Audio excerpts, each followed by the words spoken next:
Morning, everybody. This is Signal Centre Talking Ball. I'm Joe Neighbour, joined by Ian Coleman and Steve O'Hare. Morning, guys. Yeah, Morning morning. all. How are we? Yeah, All all good good. in the hood. Thank you.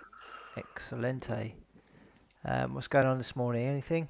Yeah, loads. Absolutely getting smashed about, isn't it? Is Um, it? Is it?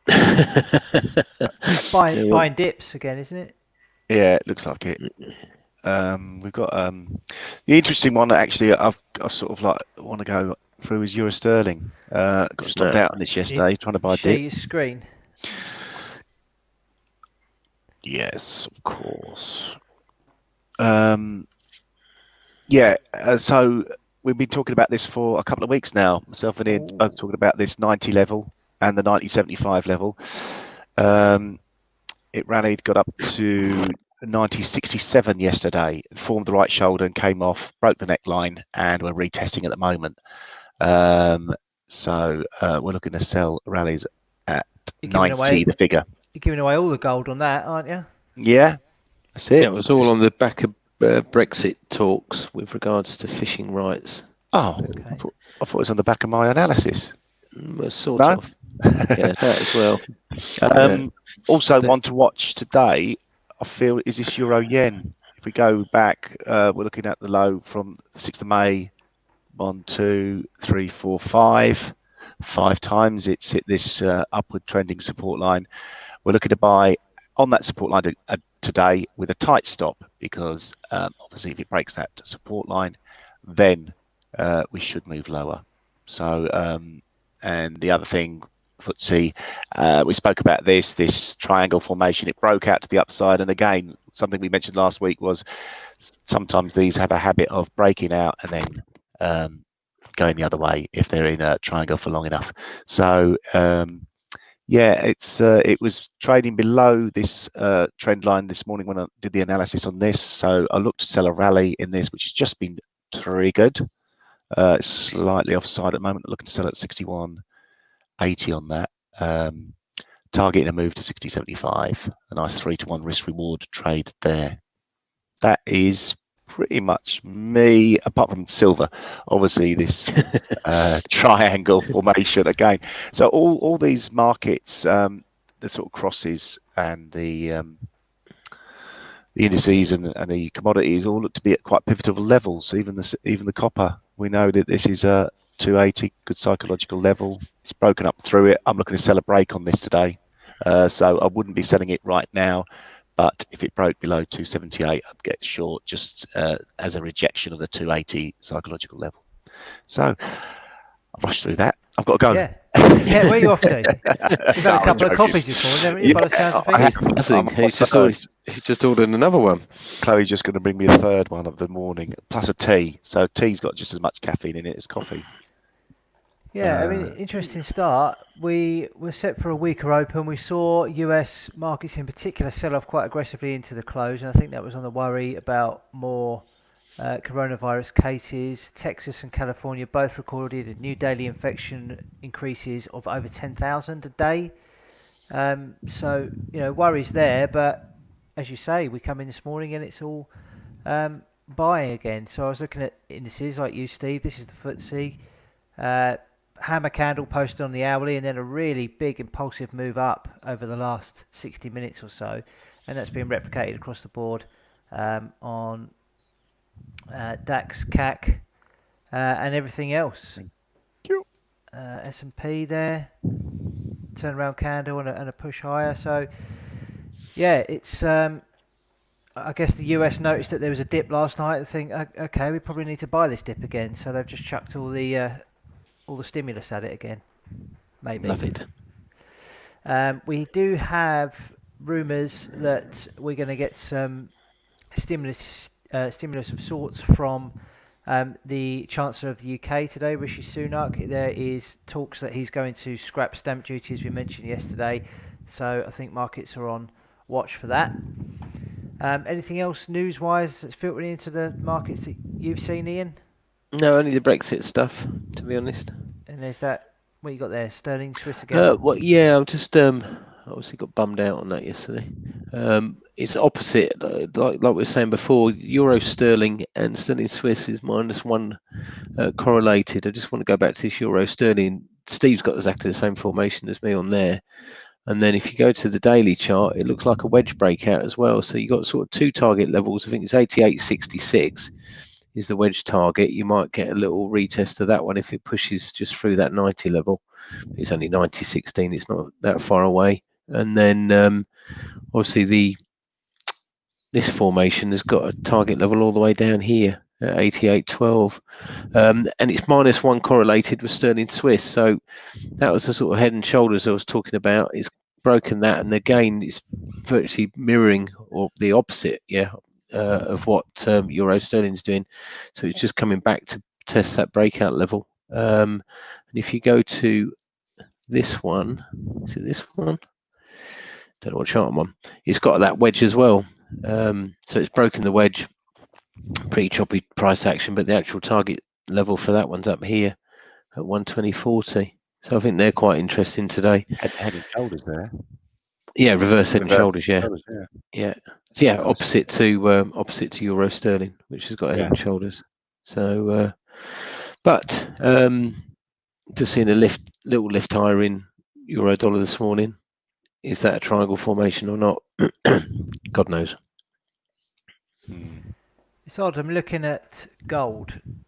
It still remains elevated. I've got this bullish channel on the hourly chart, and it's up at those highs around about 1800 or just shy of 1800.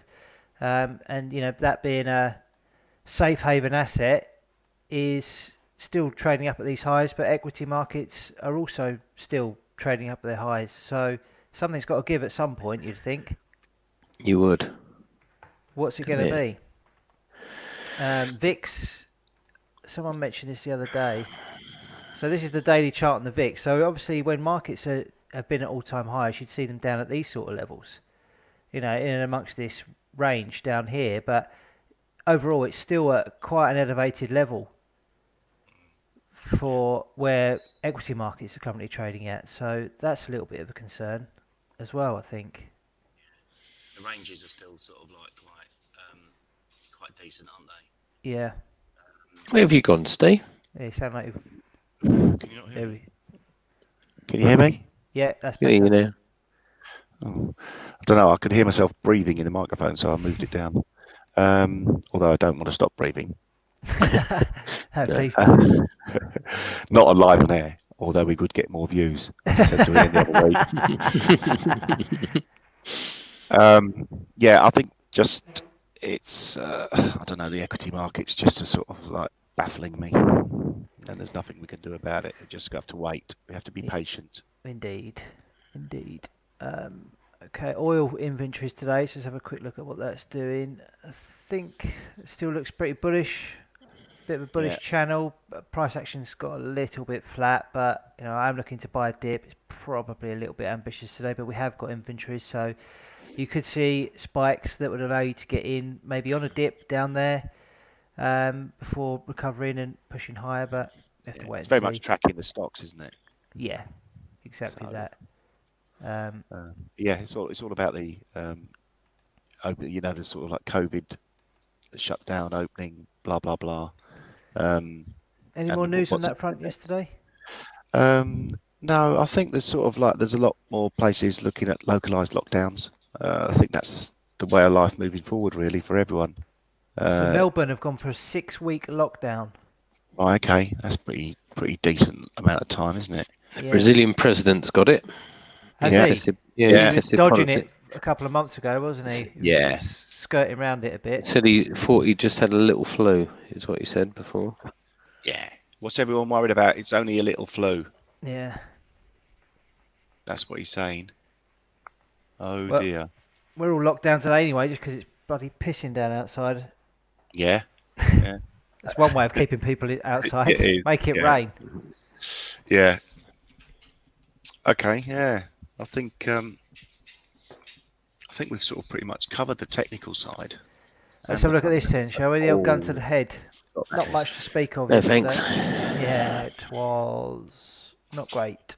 I was sort of having a bit of a chat with you guys about the S&P trade that I did yesterday because it was sort of clinging on at one point before bouncing nicely, but then just died into the close, so it got stopped out anyway for a 1R loss. Ian Sterling Swiss was a stop out as well.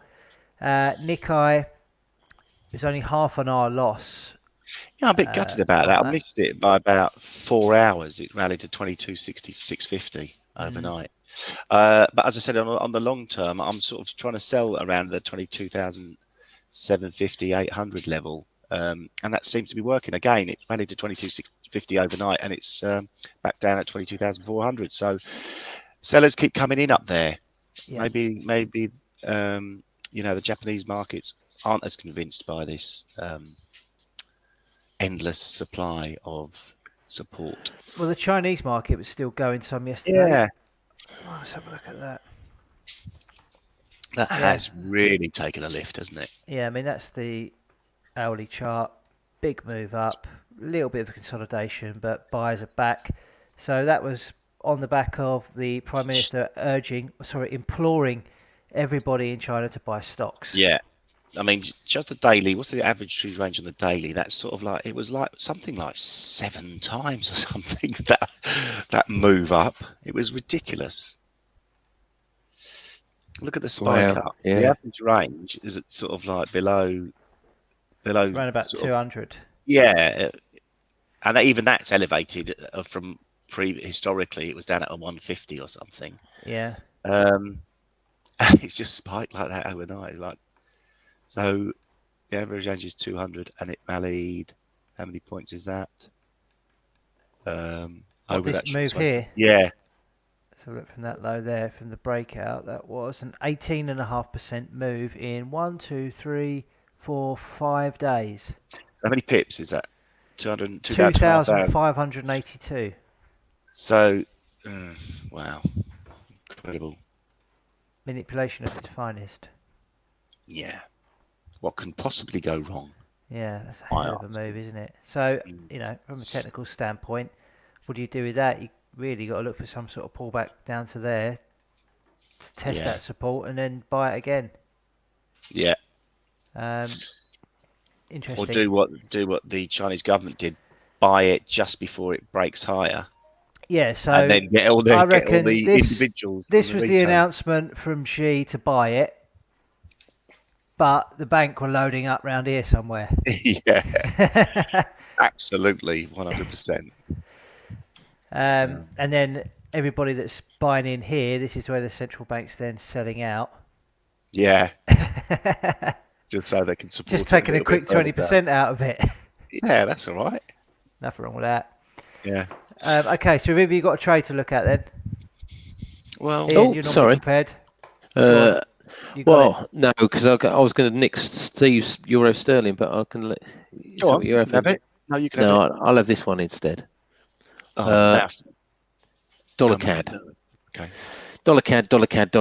I'm going for, again, I keep on jumping on these outside bars, but I'd like this outside bar this morning. The dollar index looks like it's on the back foot as well. This is counter trend. We bounced off 50%, which will normally dictate that we get down to 61.8%, which is down here, maybe even 78.6. So this is the bad boy that I'm going to go for this morning. Like I said, it is counter trend. We're actually trying to buy the dip on our analysis, but if I get in here, I can get half a decent R. So going short 135.95, targeting 134.71, stop at 136.26. Okay, lovely stuff. Steve?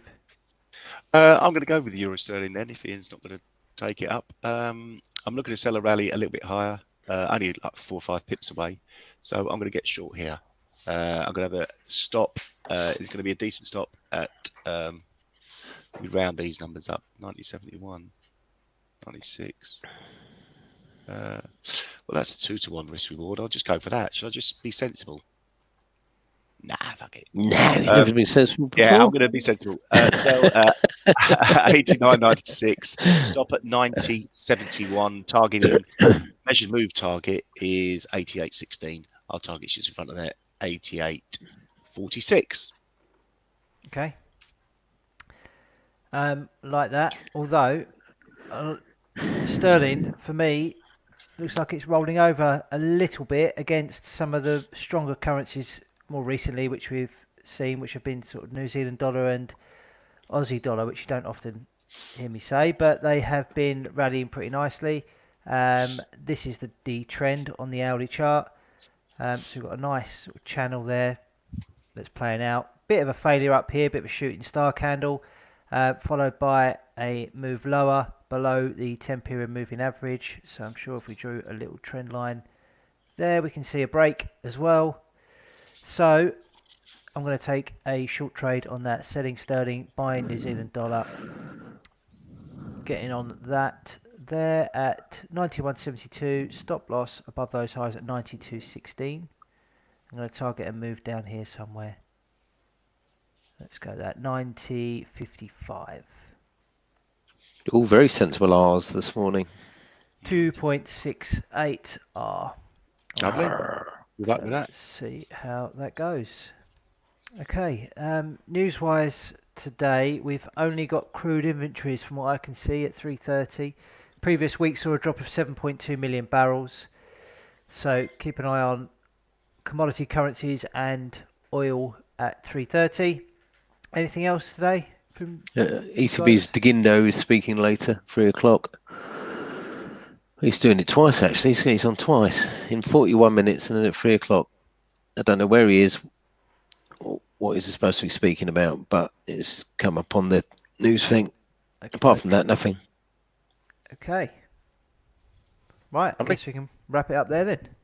Wrap it up. Lovely. Cool. Have a great day, everyone. Good luck. Cheers. See you tomorrow.